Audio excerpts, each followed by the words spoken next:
अस्सलाम वालेकुम, हाज़िर अपने नई वीडियो के साथ। तो आज का हमारा topic class 11 chemistry chapter number 6 solids में आज हम पढ़ने जा रहे हैं types of crystalline solid and molecular solid के हवाले से। ठीक है, तो नाम से ही ज़ाहिर है बेटा मॉलिक्यूलर सॉलिड में बेटा मॉलिक्यूल्स मौजूद होंगे सेम सब्सटेंस के। ठीक है, तो मिसाल के तौर पर बेटा हमारे पास आइस है, तो आइस में क्या है बेटा H2O के मॉलिक्यूल्स होंगे और वाटर में भी बेटा H2O के मॉलिक्यूल्स होंगे। ठीक है, लेकिन वाटर में जो H2O के मॉलिक्यूल्स होंगे इनकी अरेंजमेंट होगी बेटा वो रैंडम होगी, जबकि आइस में जो वाटर के मॉलिक्यूल्स की अरेंजमेंट होगी बेटा वो टेट्राहेड्रली होगी। ठीक है, तो in this solid constant particles are molecules of the same substance. ठीक है, तो इसमें भी मॉलिक्यूल्स मौजूद होंगे बेटा, इसमें भी मॉलिक्यूल्स मौजूद होंगे और मॉलिक्यूल्स के दरमियान क्या है बेटा एक अट्रैक्टिव फोर्स मौजूद होगी जो कि इंटर मॉलिक्यूलर फोर्स होती है। ठीक है, the bonding in particular molecular solid में be one of the following type. ठीक है, तो किसी भी मॉलिक्यूलर सॉलिड में जो अट्रैक्टिव फोर्स एग्जिस्ट कर सकती है वो ये तीन हो सकती है, जैसे कि dipole dipole interaction, hydrogen bonding और लंडन फोर्सेस। ठीक है, तो यहाँ पर हम बात करें बेटा आइस की और वाटर की। ठीक है, तो जैसा कि आप जानते हैं कि बेटा वाटर में जो मॉलिक्यूल्स मौजूद होते हैं इसके दरमियान जो अट्रैक्टिव फोर्स एग्जिस्ट करती है वो होती है बेटा हाइड्रोजन बॉन्डिंग। ठीक है,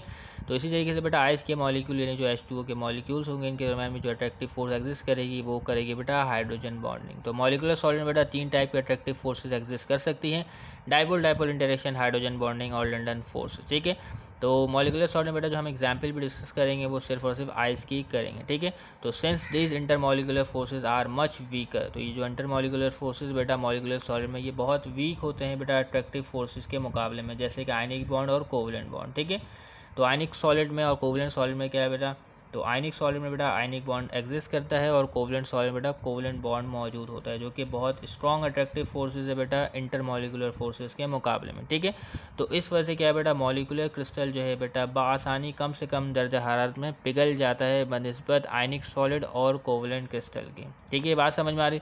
तो इस साइंटिफिक रीज़न का क्वेश्चन आपसे पूछा जा सकता है कि मॉलिक्यूलर क्रिस्टल जो है वो कम से कम दर्जा हरारत पर क्यों पिघल जाता है, जबकि आयनिक और कोवलेंट क्रिस्टल जो है वो कम से कम दर्जा हरारत पर नहीं पिघलता है। ठीक है, ये बात क्लियर। तो आइस की मिसाल बेटा, आइस को फ्रिज से निकाल के बाहर रख दें तो ये क्या है बेटा कम से कम दर्जा हरारत में पिघलना शुरू हो जाएगा, जबकि आयनिक सॉलिड जैसे कि NaCl अगर आप इसको बाहर निकाल के रखें तो ये पिघलना स्टार्ट नहीं होगा कम दर्जा हरारत पे। इसी तरीके कोवलेंट क्रिस्टल बेटा डायमंड को आप बाहर निकाल कर रखें ये भी पिघलना स्टार्ट नहीं होगा, क्योंकि इसमें स्ट्रॉन्ग अट्रैक्टिव फोर्सेज एग्जिस्ट करती है। ठीक है, ये बात क्लियर। बेटा प्रॉपर्टीज़ ऑफ मॉलिक्यूलर सॉलिड की बेटा डेंसिटी कम होती है, इसका मेल्टिंग पॉइंट भी कम होता है और ये सर्व करता है बेटा as a bad conductor of electricity. ठीक है, तो मॉलिक्यूलर सॉलिड की बेटा डेंसिटी क्यों कम होती है, आइस की डेंसिटी कम होती है और वाटर की डेंसिटी ज़्यादा होती है। ठीक है, इसी वजह से बेटा आइस जो है पानी के ऊपर फ्लोट करता है, तैरता है। ठीक है, तो डेंसिटी जो है बेटा, डेंसिटी का रिलेशन क्या है बेटा, मास पर यूनिट वॉल्यूम। ठीक है, तो अगर क्या है बेटा वॉल्यूम में इजाफा होता है तो डेंसिटी में कमी वाक़ई होती है। ठीक है, और अगर क्या है बेटा वॉल्यूम में कमी होगी और अगर वॉल्यूम में कमी होगी तो डेंसिटी में इजाफा होगा। ठीक है, इस बात को याद रखना बेटा, 1 1। ठीक है, 2 2।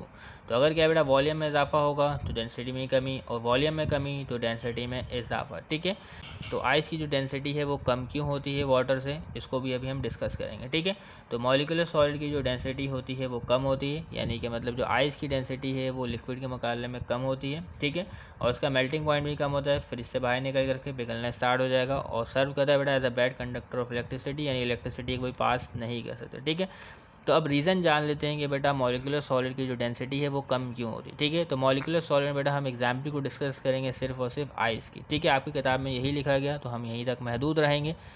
तो reason of low density and high heat of fusion. ठीक है, तो आइस की डेंसिटी कम क्यों होती है, low density of ice is attributed to the tetrahedral arrangement of H2O molecules through hydrogen bonding. ठीक है, तो क्या है बेटा जब आप लिक्विड वाटर को फ्रीज़ करते हैं तो इसमें क्या है बेटा जो H2O के मॉलिक्यूल्स होते हैं वो अपने आप को इस तरीके से अरेंज करते हैं कि वो टेट्राहेड्रल अरेंजमेंट फॉर्म करें। ठीक है, तो आइस में क्या है बेटा जो वाटर के जो मॉलिक्यूल होते हैं H2O के जो मॉलिक्यूल्स होते हैं वो टेट्राहेड्रली अरेंज होते हैं। तो जब क्या है बेटा H2O के मॉलिक्यूल टेट्राहेड्रली अरेंज होते हैं तो इनके दरमियान क्या है बेटा स्पेस क्रिएट होता है। ठीक है, तो जब क्या है बेटा मॉलिक्यूल्स के दरमियान स्पेस क्रिएट होगा तो उसके वॉल्यूम में इजाफा होगा। ठीक है, तो अगर क्या है बेटा आइस में वॉल्यूम में इजाफा होता है तो डेंसिटी में कमी वाक़ई होती है। ठीक है, तो यही वजह है कि बेटा आइस में डेंसिटी कम होती है। ठीक है, low density of ice is attributed to the tetrahedral arrangement of H2O molecule through hydrogen bonding which create empty space and causes the structure of ice to expand. ठीक है, तो आइस का structure कैसा होता है बेटा, एक्सपेंड हो जाता है tetrahedral arrangement of H2O molecules की वजह से। ये बात तो क्लियर हो गई।